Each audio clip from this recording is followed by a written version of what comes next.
सभी को नमस्कार, गुड मॉर्निंग। इस सेशन में आप सभी का अभिनंदन है। चलो हम स्टार्ट करते हैं क्लास 10 का क्वेश्चन नंबर 6 8.1 एक्सरसाइज का।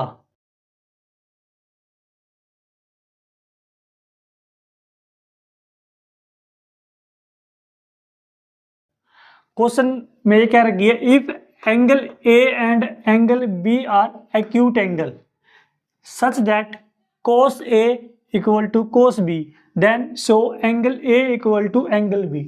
इन्होंने क्या रखी है कि एंगल A और B एक्यूट एंगल है। एक्यूट एंगल वो होते हैं जो हमारे 90 डिग्री से कम होते हैं।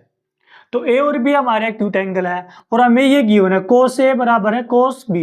तो हमें बताना है कि एंगल A और एंगल B इक्वल है, ये हमें शो करना। तो देखो ये ट्रायंगल हमारा, इसमें हमारा जो A एंगल है और ये बी एंगल है, दोनों एक्यूट एंगल है, यानी कि दोनों 90 से कम है हमारे। और जो एंगल सी है हमारा 90 डिग्री का है, तो इसके सामने तो हमारा हाइपोटेन्यूस हो गया। ठीक है, अब देखो आगे हमें बताना क्या है, शो ये करना हमें कि एंगल ए और बी बराबर है। तो हमें गिवन नहीं दे रखा कोस ए बराबर है कोस बी। तो कोस ए हमारा क्या होता है, हमारा कोस ए हमारा क्या होता है, बेस अपॉन में हाइपोटेनस। तो बेस अपॉन में हाइपोटेनस होता है, तो यहाँ पे भी बेस अपॉन में हाइपोटेनस रहेगा हमारा। बट यहाँ पे एंगल ए है, तो एंगल ए है, इस ए के सामने हमारा अपर परपेंडिकुलर ये बी सी हो जाएगा और बेस क्या हो जाएगा ए सी। तो बेस क्या हो जाएगा इसमें ए सी, और हाइपोटेनस हमारा हमेशा ए और बी 90 के सामने रहता है, तो ए और बी।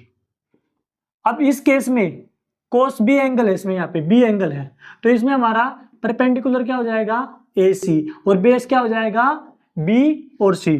तो इसमें हमारा बी सी हमारा बेस हो जाएगा और हाइपोटेनस हो जाएगा हमारा ए और बी। ठीक है, तो अब देखो अब हमारा यहाँ पे ये इक्वल में है, तो ये और ये दोनों आपस में कैंसिल आउट हो जाएंगे। अब हमारा बच क्या गया, हमारा बच गया कि ए सी बराबर है बी सी बच गया।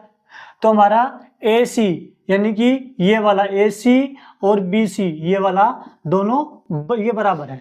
अगर आपने एक प्रॉपर्टीज भी पढ़ी होगी, अगर किसी भी ट्रायंगल में दो साइड इक्वल है तो उनके अपोजिट जो एंगल बनेगा, यानी कि इसके अपोजिट ये एंगल और इस साइड का अपोजिट ये एंगल, ये दोनों क्या रहेंगे हमारे इक्वल रहेंगे।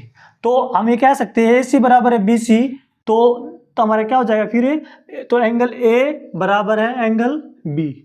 क्यों हो जाएगा, क्योंकि मैंने बताया किसी भी ट्रायंगल में अगर दो साइड इक्वल है तो उनका अपोजिट भी एंगल भी इक्वल रहेंगे, तो इसलिए एंगल इक्वल एंगल्स अपोजिट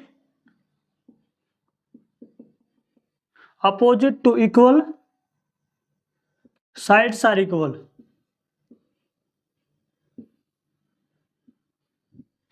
ठीक है, थैंक यू।